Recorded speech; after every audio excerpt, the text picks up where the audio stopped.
Today's show is presented by Podgo. Podgo is the easiest way for you to monetize your podcast, providing podcasters with a flat rate for ad space so you always know how much you get when you include an ad from Podgo. Apply today to become a member and immediately be connected with the advertisers that fit your audience. That's Podgo at podgo.co. Podgo, that's where the pods go.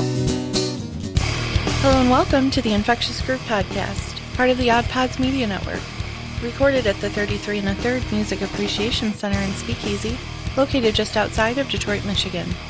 The Infectious Groove Podcast is your source for jammy jams, music news, and the best in-depth music discussion. Thanks for joining us. Now here are your hosts. Well, howdy. This is Russ. Along with me, as always, is Kyle and Michelle, and their unborn child is with us as well. Yep. How are the three of us doing overall? Good. Four of us? Good. Yeah. Well, I mean, I thought you might speak for the baby at this point.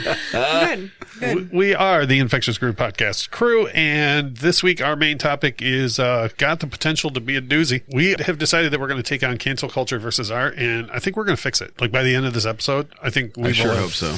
Yeah, we have. That's a tall order, but I think we can do. I believe in us. I believe. I don't believe in me. Right. I don't think based on the feedback we receive, I don't think anybody believes in you. We do have some cool business to handle. If you follow us on social media and you follow us on either Facebook or Instagram, you would have seen that we received some pretty sweet laser etched cups the other day with our logo on them and our personalized names and everything. We got those from a Etsy page called Pew Pew Lasercraft. Pew Pew as in the sound lasers make. Yes. And if you go to Pew Pew Lasercraft, they've actually sent us those cups in return for they now have a promo code for our listeners, which I think is sweet. This sweet. Yep. Yeah, so starting the day this episode comes out, Monday the 22nd, if you go to the Etsy store for Pew Pew Lasercraft, you can put in the promo code GROOVE, and you will get 10% off, which I think is sweet. And they have a ton of really cool music-related laser etching stuff. And on Monday, they're coming out with a new, I just showed you guys this before we went on air, but they're coming out with like a big wooden sign that looks like an old jukebox, you know, with the A side and the B side and the artist, and it looks sweet. You will be able to get all of that stuff from them, which I think is really sweet. It is pretty awesome. Yeah. And we are continuing on our vinyl YouTube channel. We just had another video come out this past week, which is doing really well, actually. And I kind of tackled my answer to the two most common questions I get about vinyl, which is like, why do you listen to vinyl? And then the other question everybody always asks everyone else is, does vinyl really sound better? And I gave my answer to that to both of those questions in the video. Yeah, it just depends on what you consider to be better. Right. And no, hey, don't answer, because I'm going to do one with just you as well. Oh boy. Because as a newer collector, I want to know like why you're getting into it and so on. And so we'll run that topic again. But the video is doing well. If you go to youtube.com/Infectious Group Podcast, we have a new video every Thursday, so you can subscribe to that. And it's completely different content than what we have here. But I'm told that once one of us is glowing, that she will be featured in the YouTube videos. So There's going to be a sweet spot. right with that. Yeah, that's what I hear. Hey, speaking of Michelle, did you from Brick Tamlin, did you get the invitation to the party? I did not. Spring break is right around the corner, and you know what that means. Spring break in your pants. Manscaped is here to ensure the party in your pants never stops. For anyone preparing for a pants party this spring break, we have an exclusive 20% off discount using our code IGP20 at manscaped.com. Manscaped is dedicated to helping you level up your full body grooming game. The Perfect Package 3.0 comes with the Essential Lawnmower 3.0 waterproof, cordless body trimmer and a ton of liquid formulations to round out your grooming routine. Their third generation trimmer features cutting-edge ceramic blade to reduce grooming accidents thanks to the advanced skin-safe technology pioneered by Manscaped. You can also adjust the settings to a length you like and stay on top of it with almost no effort at all. Don't ruin any vibes this spring break or upcoming summer with a situation coming out of your swimsuit. Inside the Perfect Package, you'll also find Manscaped Crop Preserver Ball Deodorant, an anti-chafing ball deodorant and moisturizer because you know how painful chafing can be when you're wearing your bathing suit all day. You'll also find Crop Reviver Ball Toner, a spray-on testy toner that's designed to give your boys a little slice of heaven. For a limited time, our subscribers get 2 free gifts, the Shed Travel Bag, which is a value of $39, and the patented high-performance reduced chafing Manscaped Boxers. Get 20% off plus free shipping with the code IGP20 at manscaped.com. Do yourself a favor and always use the right tools for the job. Get 20% off and free shipping with the code IGP20 at manscaped.com. That's 20% off and free shipping at manscaped.com with the code IGP20. Say aloha to your beautiful balls with Manscaped. So I would have thought Kyle would have taken care of the invitation, but you've been officially invited to the pants party now. Yeah. I like a good pants party. Yeah, absolutely. Obviously. So we have a couple of cool discounts for everybody, which I think is awesome. If you go to the Pew Pew Lasercraft Etsy store, you can use the code GROOVE and get 10% off, and then you can go to manscaped.com and get our discount there as well, which I think is rad. So we have a good slew of listener feedback to share again this week, which is awesome. So let's get into it. Feedback job. Don't worry about that. Right. There's rock and roll me without feedback. Short and sweet this week from our friend Will in the UK, who didn't even insult Michelle this time, which is sweet. Yeah. In response to our series on Women That Rock, he said it was so cool of you guys to do this. Very much looking forward to listening to part 2. I think more shows should focus on Women That Rock. Bravo. Which I thought was awesome. And we probably do need to focus more on Women That Rock, seeing as we don't have one on the show. So we should see if we can dig up. Do you know any women who rock? No, we should find one. Hey, let's put out an ad. Yeah. And see if we can find somebody. One of the other podcasts that I've told you guys has been very supportive of us. There's a podcast called I Had to Say It that I think recommends us like, and I don't want to overstate this, but like 300 times a day. They recommend us to like anybody asking for podcast suggestions, which I think is awesome. Yeah. They wrote us about the last episode, Women Who Rock Part 2, and said, just wanted to shoot you a quick message saying I thought it was awesome that Kyle brought up the band Kitty. I also saw them a couple of times back in 99 or 2000 at the House of Blues in Chicago. That got me thinking, though, what about the band L7? And I totally forgot about bringing up L7. And what's funny is my wife and I were out shopping today, and I heard L7 in public for the first time in like 30 years, which is crazy. They had a single called Pretend We're Dead. If you heard it, you'd go, oh, I know, I've heard that song. Like it wasn't a huge hit or anything, but they're women that rock, that's for sure. Sweet. And side note, you know how we joked last week about how I can bring anything back to Pink Floyd? Okay. Check this out. I forgot when you brought up Kitty, they covered Run Like Hell by Pink Floyd. So 6 Degrees of Pink Floyd. Yeah. Oh, yeah. Oh, I can do it. I was disappointed that I forgot about that. So anyways, they went on to say, yet another great episode. You guys keep killing it. I always look forward to new episodes. Honestly, it makes Monday a lot less Monday. Yeah, which I thought was cool. Yeah. Follow up from Dean, also over in the UK, when I was talking to you guys about how Kate Bush is known over here, but it's like a religion over there. Dean, being from the UK, had this to say. He says, Kate Bush, definitely a huge deal over here. A lot of fanfare was made when she announced the Before the Dawn comeback residency at the Apollo. Absolutely mental, considering it was her first tour since 1979.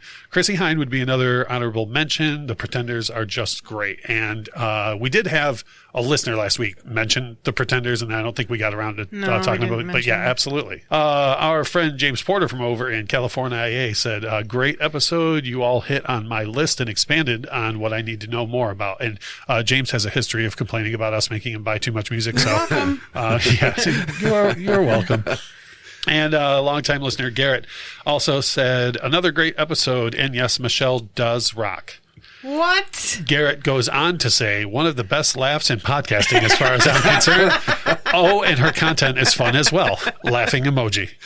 Which I thought was great. I'm a bowl full of laughs. Yeah, that's what I've heard. And then we got a couple of texts from listeners this week as well. And we've been talking about this a great deal lately, but as of a couple of weeks ago, we have our hotline that you can use now. You can leave us a voicemail or a text at 313-364-9899. And we had a podcast called The Link that left us a text that says they've been listening to us for a little while. They love what we do and that it's fun stuff. They, on their own show, they do music and TV shows and games, but he says he's a bass player himself and he tries to work in music as much as possible, so he wants to try and come on our show at some point to discuss it. But he said he would like us to work in more funk because funk is underappreciated in mainstream and it kills him.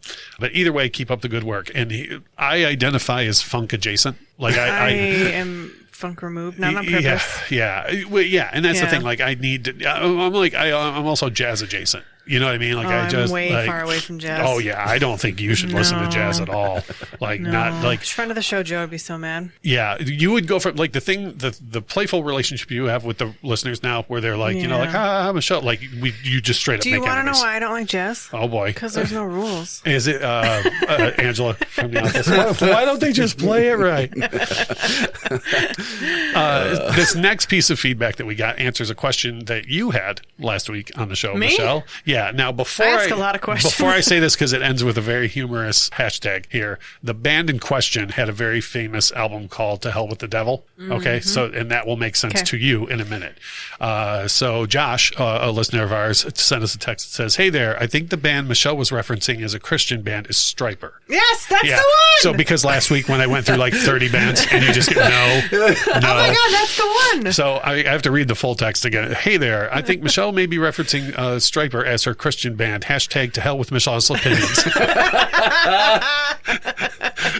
That came into our inbox, and I was like, "That's a solid hashtag. That should be the new hashtag for the show. Is to hell with Michelle's opinions." But how come you didn't? How do I know about Stryper? I know about Stryper. Michael Sweet's their lead singer. Like I know about Stryper. Why didn't you say it? Because you ask random questions.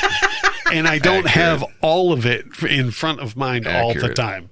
Imagine living with me. I know we don't do video of the show, but if you could just see like the certainty on Kyle's face and hopelessness when he was like accurate, like he just looked like, and I'm fully signed up for this now. You're in it. Yeah, you're soaking in it. So that was the feedback. If you want to get involved in our feedback, which we love voicemails, we love texts, we love tweets, whatever you want to leave for us, 313-364-9899, or you can get at us on Instagram, Facebook, or Twitter, any way to get at us, and we will be more than happy to feature you on the show. We are going to move on and tell you a little bit about what we are listening to. Our jammies. You guys, I have big news. Just last night, I got turned on to a new band that I've never heard before. Did you post them on the internet yesterday? I think so. Okay. Maybe. Because I saw it and I was like, I should ask Russ about that. And here you go. Okay. Your prayers no, I'm not going to ask. Your prayers are answered. Oh, yeah. So a friend of mine, I've mentioned this on the show several times before, and you guys are very aware of it. I have people over every Friday night to spin records, right? And one of the cool things that comes out of it, like that's how I heard about Sturgill Simpson, was when Sailor's Guide to Earth came out. Somebody brought it over. I had no idea who Sturgill was. We played it, and 3 songs in, I'm like, well, this is the greatest thing ever. Yes. So last night, a friend of mine brought over a record by a band called Group Love, one word. Mm-hmm. Oh, yeah. And they have several records, but and I don't think he brought their new one. He brought a record called Big Mess, and we just put it on. I'd never heard it before. And I got the vibes of the band Fun from it, which I mean in a very complimentary way. So we listened to the record last night, and I loved it. We'll put a couple of songs from it on our playlist, but I want to look more into that. Group Love is good shit. Yeah, and I'm going to pursue seeing about getting those folks on the show, because that was a fantastic album. And then it's not even their new one, so I got more stuff to go through. So much more. Yeah. And then a very old album that I revisited. I mean, it's well documented on the show what a big Prince fan I am, but I spend a lot of time listening to, I wouldn't say rare, or just like a lot of the stuff from Prince that's not extremely well known, like every song on Parade except for Kiss. You know what I mean? Like stuff like that. And not on purpose. It's just because I genuinely like that stuff. It's not like I'm avoiding the hits or anything.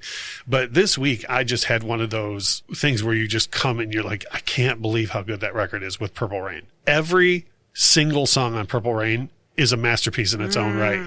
And Computer Blue, including and especially Computer Blue. Oh boy! And but here's the thing, you know, in all seriousness, you can't take this away from Computer Blue. Every song on the record shows you what Prince is capable of in some form.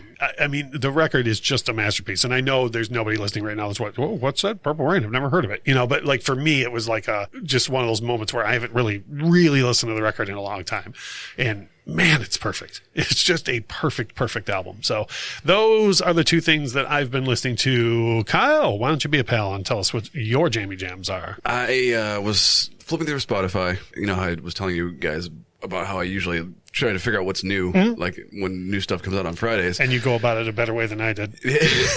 Since I listened to the crappy new list.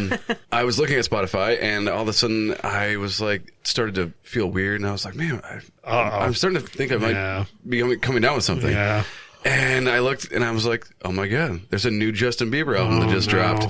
The fever. And it was the fever. Are you okay? It was creeping up on me. When's there going to be a vaccine for that? Are you okay talking about it I on the show? okay. Yes. Well, I don't, you know what I mean? I don't want to put you in a weird spot if you're not okay with sharing your stories. It was creeping up on me, and that was the first thing that I did when it came out that morning was listen to it.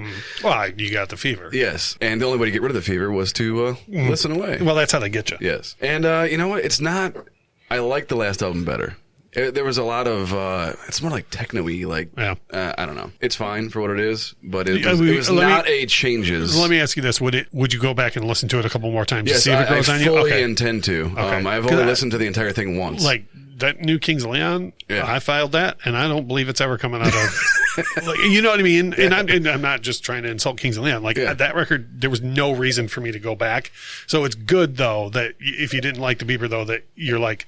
Okay, well, there might still be something there for me to go back to. I fully intend on going back and listening to it again. And then tomorrow, when Michelle's making a playlist, she gets to hear the whole thing while you decide what songs you want to put on. It's going to be sweet. I think, didn't she say she loves that? She does. Yeah. That's why I continue to pick full albums, so then she can ask me those questions. Yeah. Right, exactly. Mm-hmm. Yeah. No, I don't. There seems to be a problem. You're not coming through the soundboard for some reason. Just know that she's shaking her head yes.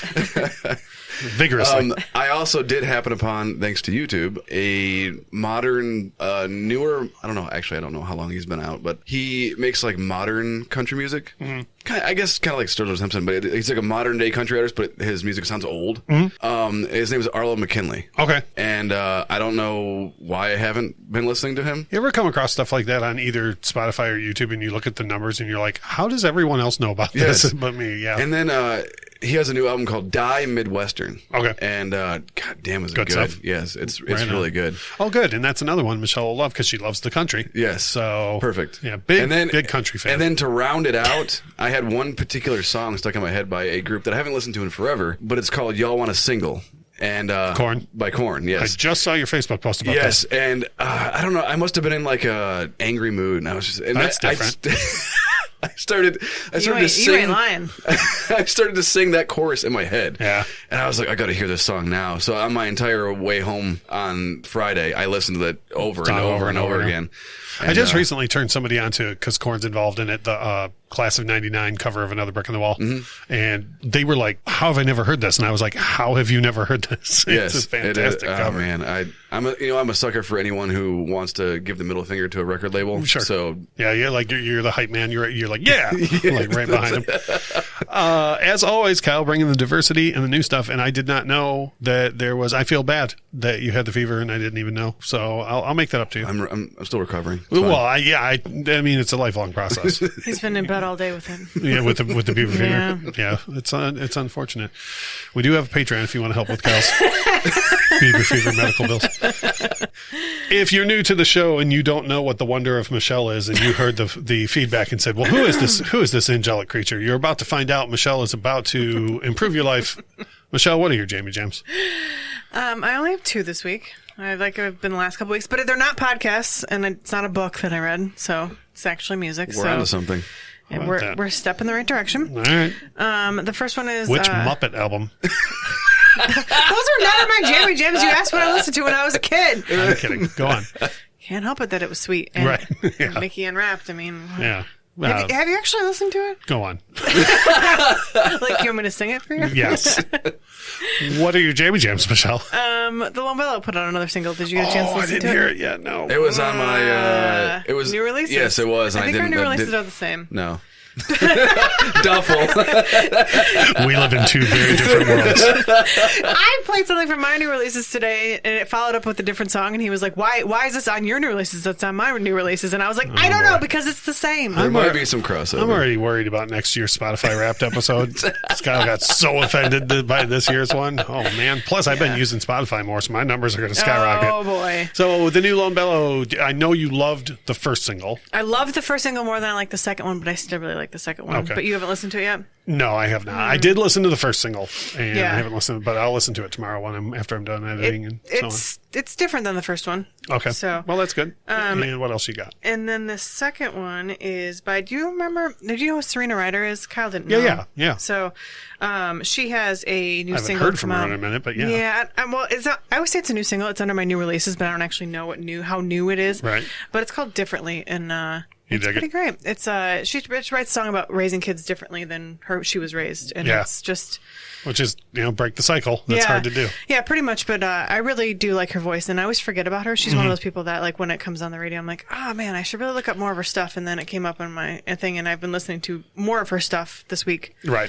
But, yeah, just that one single. Cool. Definitely. Yep. Well, that is a whole lot of diversity between the three of us. And we have a Spotify playlist that you can find really all things to do with the show. If you just go to infectiousgroovepodcast.com, everything you need to know is there. You can follow us on any social media from there. You can subscribe to the show on whatever platform you want from there.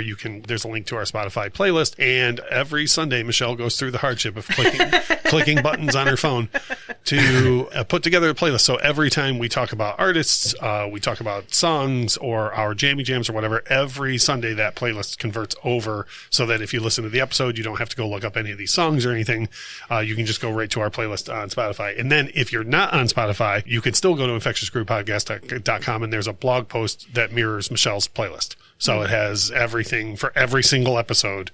So even if you go back and listen to an old episode, you don't have to worry about remembering anything we talked about. You can go to the blog post, and all the artists and songs are on there. So we are going to take a quick break, pay some bills, and when we get back, we are, between the three of us, going to fix cancel culture. So that's something to look forward to, I think. That's a lofty goal, man. Yeah, I know, but we can do it. Okay. I believe in us.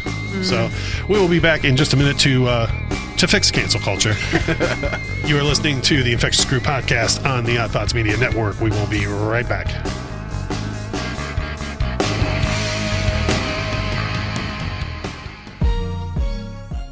Hey, you there.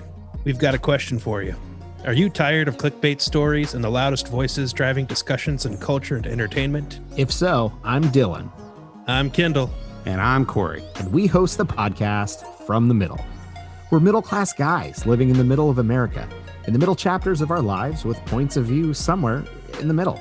We take a more reasonable and centrist approach in our discussions covering genres like comedy, culture, entertainment, and interviews, with really interesting folks like business owners, comic creators, doctors, news anchors, New York Times best-selling illustrators, professional stand-up comics, and more. We really value a relaxed and conversational podcast, one that we hope is so fun and laid back, you'll forget you're not actually hanging out with us. So search at From the Mid Pod, just like it sounds, or check us out everywhere you can find podcasts. Hey folks, Rob here from Fat, Drunk, and Stupid. And what is that, you ask? Well, aside from 3 words that describe my life, it's a podcast. We talk about food, fun, fellowship, movies, books, video games, pop culture, and much more. Also, some very interesting guests and some awesome stories, and of course, some cold beers along the way too. So look us up on Twitter at FDS Podcast 7 and look for Fat, Drunk, and Stupid wherever you find your favorite podcast. Thanks for listening. Hi, I'm Shannon. I'm Jamie. We're Married with Television, marriedwithtv.com. We are a couple of Hollywood normies on the outskirts of the film and TV industry, and we talk about our favorite TV shows, music, and movies, and sometimes they talk back to us. Sometimes they do. Our podcast is Married with Television, one word, on Stitcher, Spotify, iTunes, and SoundCloud. Possibly Amazon soon. And we are a proud member of the Oddpods Media Network. Married with TV. MarriedWithTV.com.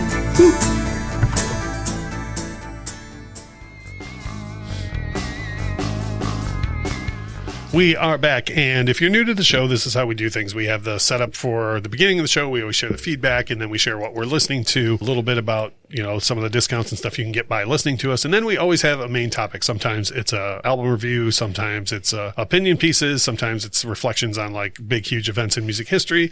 And this week we are going to tackle cancel culture. And the reason why we're going to tackle cancel culture is because it seems like every 2 minutes someone's getting canceled in art. And I get it in certain instances, and other times I don't. And there's been more than a few recently where I'll just flat out tell you I don't agree with them.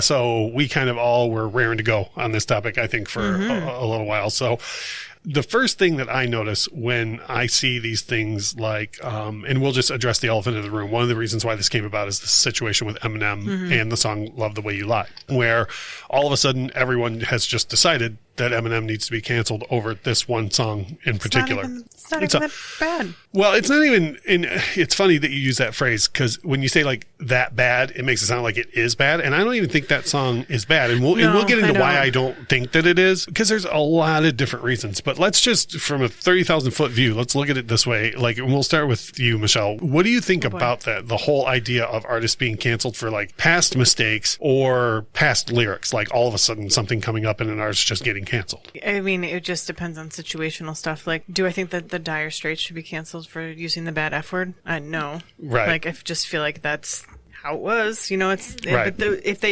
they still were continuing to do it when they knew it was wrong and it makes people upset, then that's a different story. So. Right. And and that's part of my thing is like, if someone's doing it on purpose and they know something is wildly offensive, then that is a different thing to me than somebody that doesn't know, maybe doesn't know what they're saying is offensive. But I will get your thoughts on this as well first, Kyle. What do you think about it? Times change, man. If the artist and the artist's music is changing with the times, then I don't think they can be held accountable for things that they did that everyone was doing at one point. Right. It doesn't make it that it was right back then, but it still doesn't. So here's one thing that, and this goes along with what you were saying in the first half, Kyle, about like the middle finger to the record label. Yeah. Why are we never talking about the companies that perpetuate this stuff? Yeah. Yes. Right? Okay, so if we're all going to gang up, and I'm only using Eminem, I'm an Eminem fan, but I'm not defending him because I'm a fan of his music. I'm just using him as an example here. So if we're all going to gang up on Eminem, what about Interscope Records that was more than happy to put his face everywhere and put that album everywhere and rake in all the money for it? Right. How do they get out of this? What even makes less sense about the Eminem situation is you are trying to cancel somebody over a song that he made with someone who willingly made that song with him, with those lyrics in it. Right.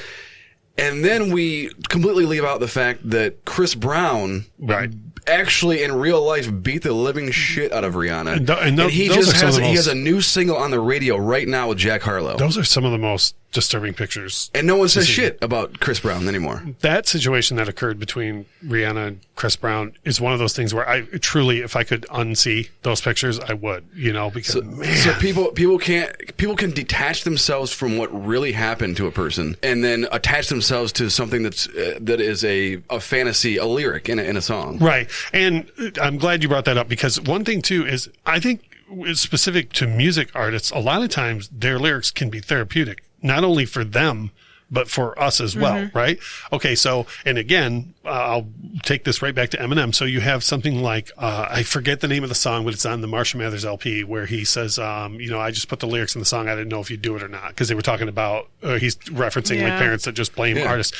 And to me, that comes back to like your parenting and whatnot. Like, you need to make sure that you're guiding your child into what they should be listening to and what they shouldn't, or how to take something. Like, and you guys know this, like Michelle, you've known my child since he was very small, and I always explain to him what things mean, instead of just letting him run with whatever he thinks something means and taking it at face value. And for me, there's a running joke, I think it's on TikTok, about like, if people are offended by Love the Way You Lie by Eminem, wait till you hear Kim. Right? But Kim doesn't offend me either, because it's great art. Yes. And you can hear a person going through something. And if the difference between Eminem recording that song and getting it out that way, or doing those actions in real life, like, I'm okay with that. Plus, I don't know, who knows how many people heard that and were like moved by it in a way that to where they understood, like, this is not the way to handle things. Yes. I think a lot of people are worried that it perpetuates people to do actions, but those people are going to do it no matter what.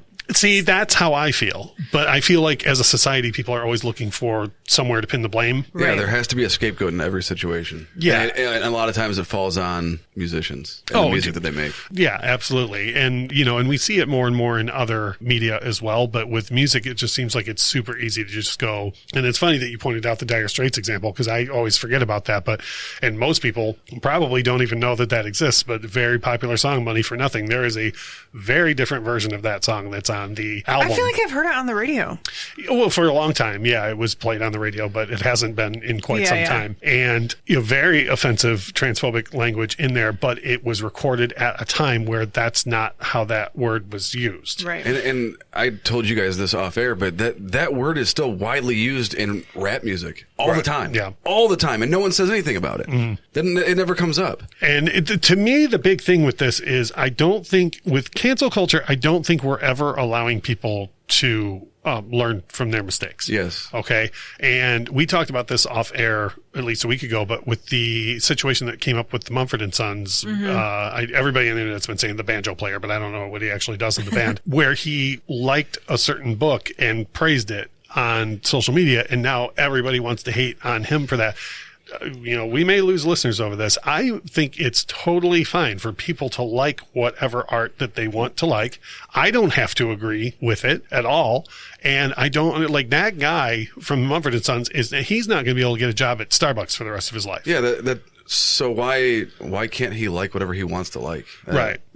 I don't. But where's the line though? So like, if someone is skinhead and is actually practices and is in the KKK and like, where's the line? So for me, that's the difference. And you may call me hypocritical about this, but if you're actively advocating action or advocating a belief, like he just said, like the author of this book is brave. No, I'm not talking about the Mumford & Sons guy. I'm talking about just in general, like people can think whatever they want. Well, and that's true. And that's the thing for me is like, okay, so we'll take a song like Kim by Eminem. Like at no point in the song is he like, and this is what you should do, or and this is what I think is right. To me, there's a lot more nuance to it than that. Like, I guess I'm not going to hear that and just be like, oh, well then he must think that domestic violence is okay. Right.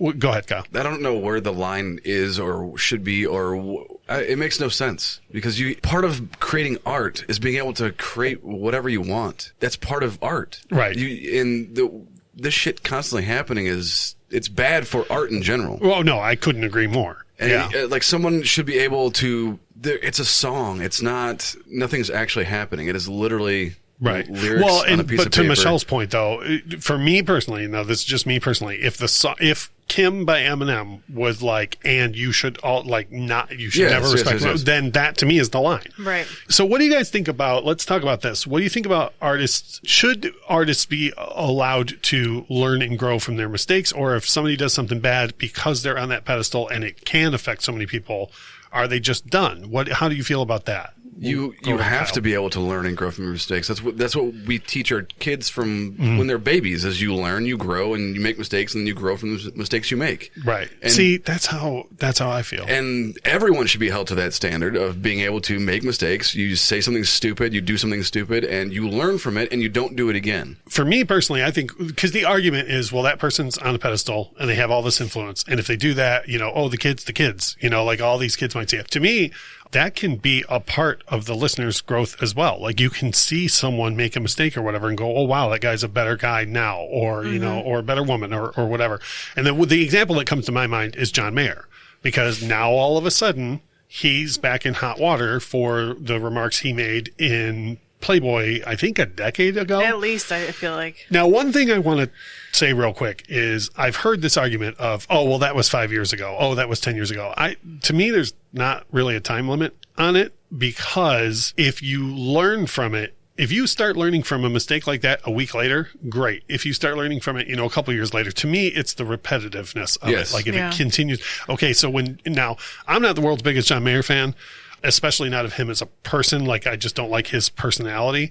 But when John Mayer made that mistake, That dude knew that he screwed up, and he didn't do what you see now, which is these prepared statements of, we stand with the victims of, and, the virtue signaling that goes on in all of media. He literally took a step back from everything and was just like, whoa, that was way too far. Like, you can't go around in public. And he put out the Born and Raised album. He put out a whole record being like, I suck. Wow, did I screw up? Yeah. And I feel like that dude has learned a ton. Like, you don't see John Mayer being anywhere near the DB that he was leading up to that time anymore. You can't teach people to learn and grow and learn from their mistakes.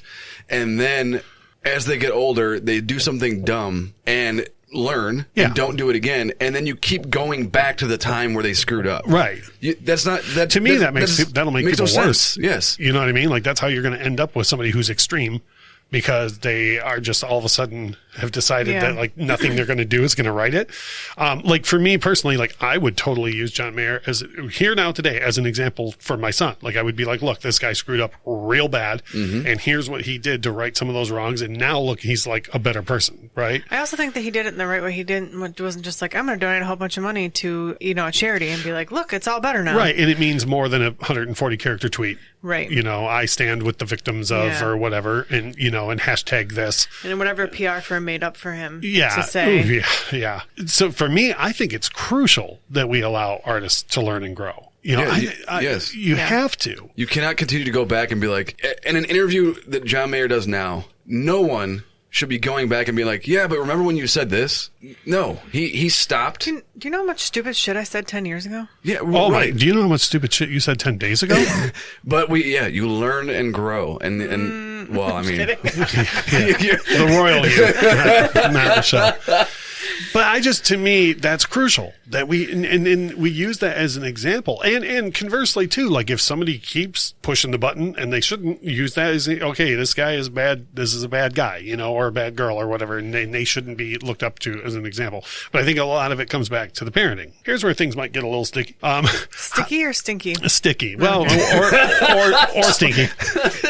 So we're moving into this part of society now where artists, actors, songwriters, anybody in music is being pushed to where you have to share your political or social beliefs in order to be a person in the public.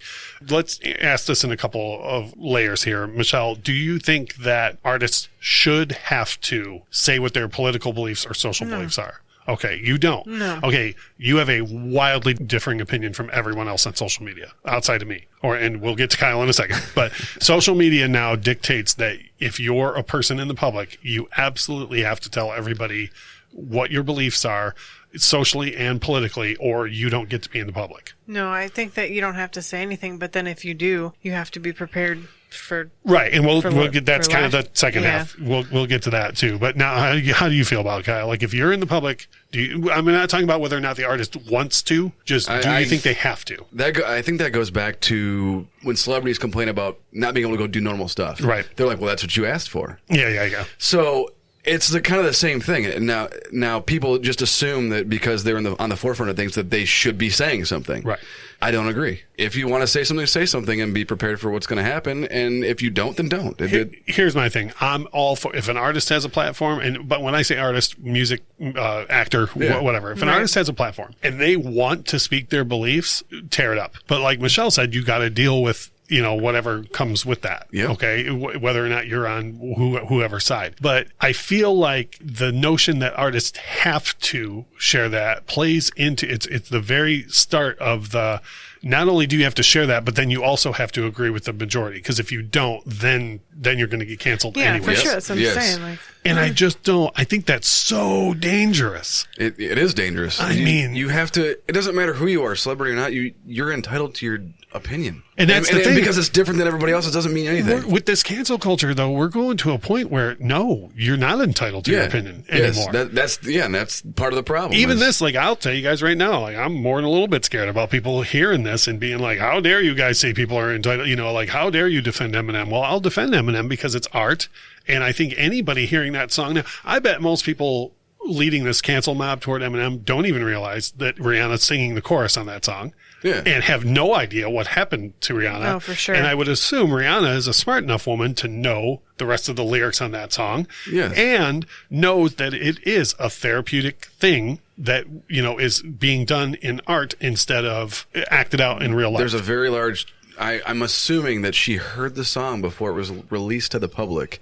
That is not always the case with music, but I'm sure she did. And it came out, and she agreed to it, and she's on the song still. Mm-hmm. And when you get an artist who has to, and I swear this is a thing, if you look into social media, you get artists, if they don't put their beliefs in their bio or like on Twitter or whatever else, or they don't, we absolutely had a ball making fun of Lady Gaga's ridiculous Joe Biden ad when it aired. Yeah. But that's one of those things where like you're forced into that. Like an artist, you have to do something like that. And I don't understand that at all. Like I do, now Lady Gaga has used her platform for LGBTQ rights, which, great, more power to you. Yeah.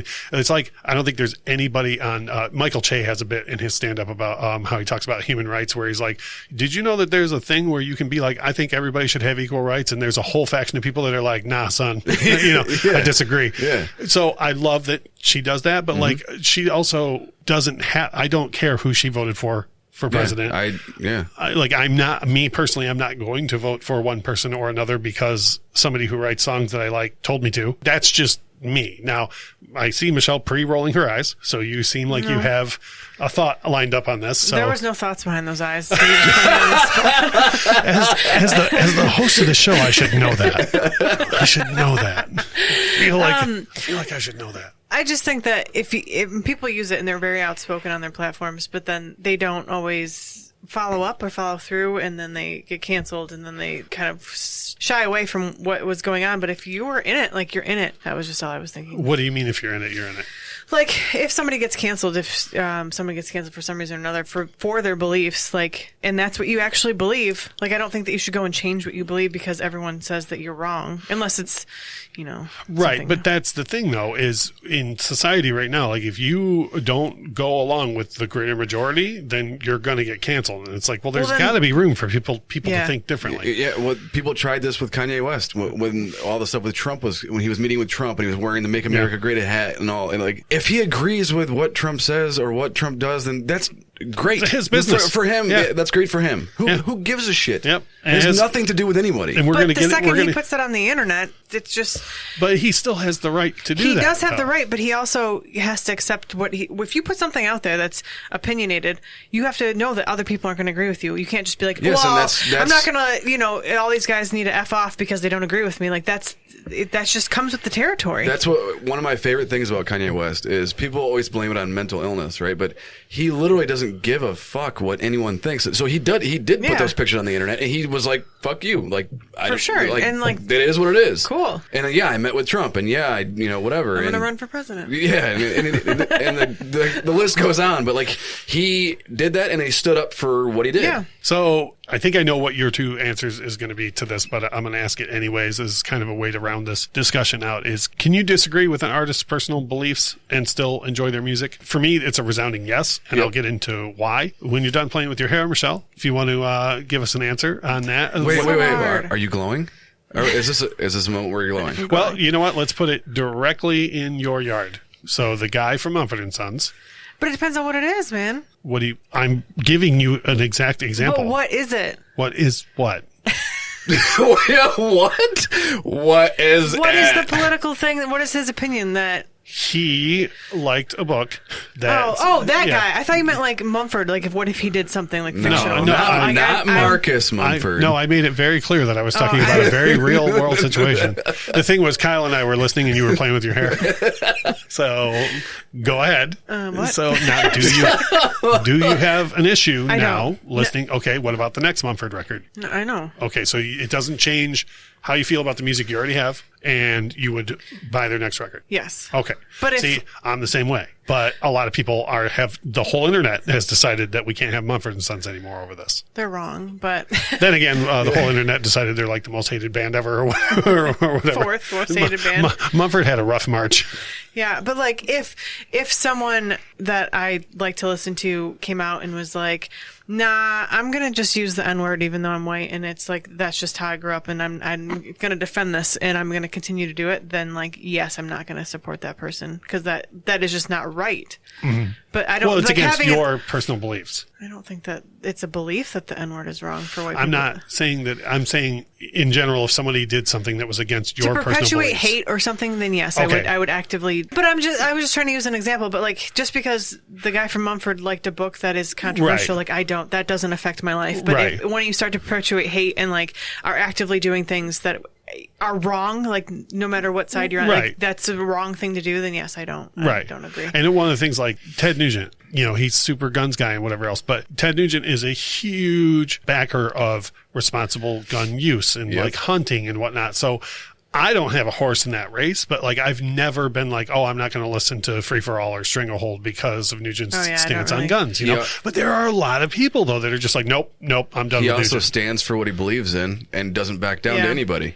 Yeah, which I am all for. So I think I know your answer on this, but can you listen to an artist and still enjoy their music, even if their personal beliefs are totally different than yours? Yeah, I mean, I currently do. Yeah. Me too.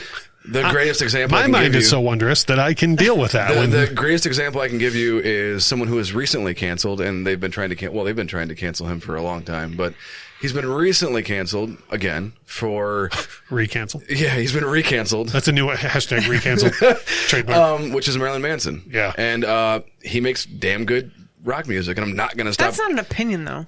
What? Why he's being canceled? At first he was canceled because his music caused Columbine. Okay, well that's I'm talking about the new time. Right, but what I'm saying is what he does in his own personal life or says. No. I'm not going to stop listening to Marilyn Manson because of what's gone on. I like the art that he's made. So like Bill Cosby's fine. What? Like you would still listen to Bill Cosby record or watch the Cosbys because it's fine. I would watch the Cosbys. Cosby is a good show. Are you guys breaking up right now? I think so. Are you guys getting canceled? Here, let me dial it back a little bit and give you. Okay, so Nugent is one that I can think of that's like way on the right, right? Yes. And I know a ton of people who are like, not in here. I will never listen to Nugent again. I think you're insane. I think you're insane for that. Stranglehold's a great song. Just About the Doctor Order, great song. Nothing to do with his stance on guns. Yes. Okay. Now let me put it in the other route. I don't know if you guys know this or not. I'm a huge Pink Floyd fan. And Roger Waters. What? Yeah. Furthermore. Who's Pink Floyd? Roger Waters is the main songwriter for Pink Floyd, or was the main songwriter for Pink Floyd. Hugely left-leaning guy. Like, hugely left-leaning guy. Been writing left-leaning lyrics since Corporal Clegg came out in 1968. Carried all the way through to his new record, where he uses the other N-word to describe the current president at the time the record came out. And I'm just going to say it right on our show. He called the president a nincompoop. You can't say that on the air. On his, I did. I'll bleep it. But he, on his 2016 album, Is This the Life We Really Want? The record should be called like Donald Trump is a bad person. Like, you know what I mean? Now, hold on. I have a friend of mine who's, I wouldn't even call him like right-leaning, but he's like right-leaning, but he's certainly not all left. Okay.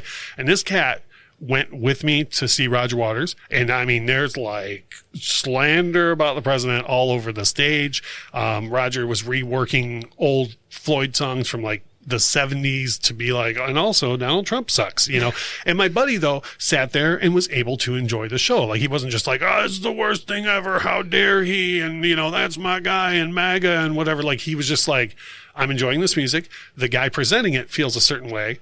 I don't, but I'm still enjoying this music. And that's how I feel. Now, I will say the only thing is the way Roger Waters does it is he will be like, this is the way I believe, but it's never, and you're an idiot if you don't believe what I believe. Yes. And for me, that's a line. Yeah.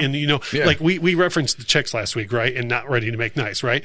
That's their side of the story. And at no point in that song is Natalie Maines like, and also if you don't agree that we should be able to say what we want, or like, go F yourself. Like, it's just like, this is our side of the story and you're free to agree or disagree.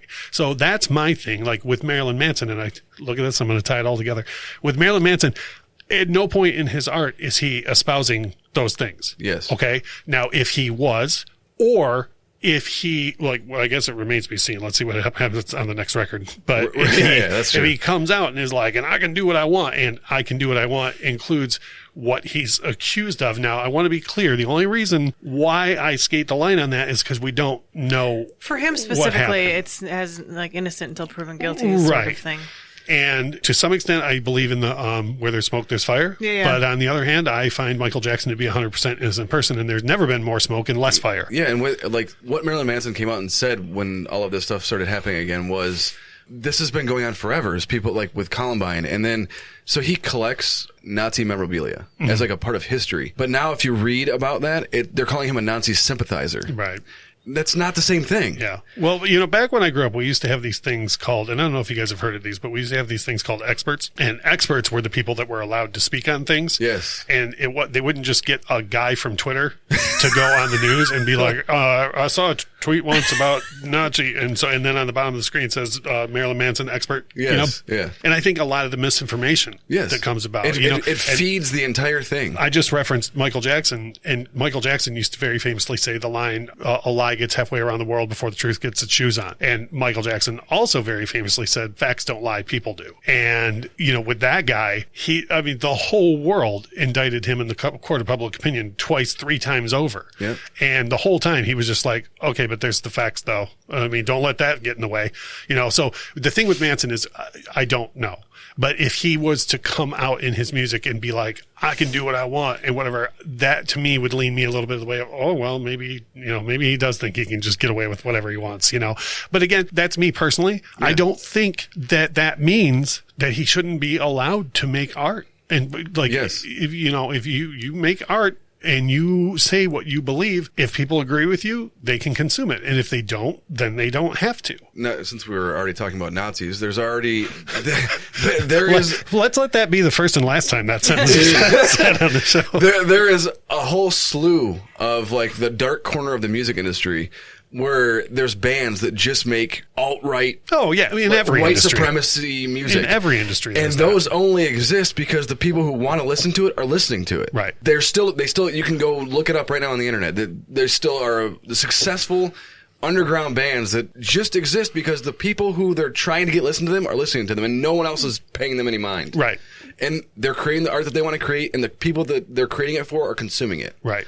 And that's how it should be. Mm-hmm. And because of the way that the things are set up here, they're allowed to do that. Right. Do I agree with it? No. But they are allowed to. Right. So here's my thing. One thing that I also think is a little wrong is you hear people say all the time, well, if you don't like it, don't look. And I get that. I do understand that to a certain extent. But for me, and this is part of the reason why we do this show, the number one reason why we do this show is we want to reignite people's love of music. Mm-hmm. Okay. And we've been successful in that so far. We've been told by listeners. One of the things, though, is the education aspect of it as well, right? And my thing isn't if you don't like it, don't look. My thing is if you don't like it, like learn a little more, like find out what it is, what's real, and what, especially in the age of misinformation that we're in now. You know, if you just hear from a guy who heard from a guy that the guy from Mumford is a Trump supporter, which, by the way, is how the story got twisted 2 days later, maybe go and look into it for yourself. And if you look into it and you go, okay, the guy from Mumford liked that book, I don't like what that book's about, and I'm not going to listen to him anymore, that is your business. You just don't get to tell everyone else that they shouldn't either. And I totally agree with your point, Michelle. Like, I think there is a line. And if the guy from Mumford was like, I agree with this, and also everyone should take action here, I will be like, whoa, no. Yeah. You know? Yeah, I totally agree. You know, and I think that's the big difference. And for me, circle the whole thing back to where we started this on with the Eminem song is, to me, you know, as far as we are aware from the public, there have never been any instances where Eminem has acted on anything that he's talked about along those lines in his songs. And to me, it's almost like when I listen to Kim, that's like a peek into the psychiatrist's office for me. Get into like what this guy's going through. That song almost makes me cry sometimes when I listen to it, like when he's screaming at the end. And I would rather have that for him to learn from it and for me and other people to learn from it than a story back in 2002. Oh, did you hear that kid from Detroit? He was on Dre's record. Yeah, he killed this old lady. To me, that the other story of he had this controversial song is a much better story. It's a better learning experience. I got myself way worked up just now. Sorry. I understand that artists and entertainers and whatnot they're held to a different standard, even though they shouldn't be, because they're the same exact. They're still humans that we are. Sure. And there are humans that are pieces of shit. Yeah, that's true. There are. Yeah, and sometimes those humans make music and make art and do things that other pieces of shit do. Yes.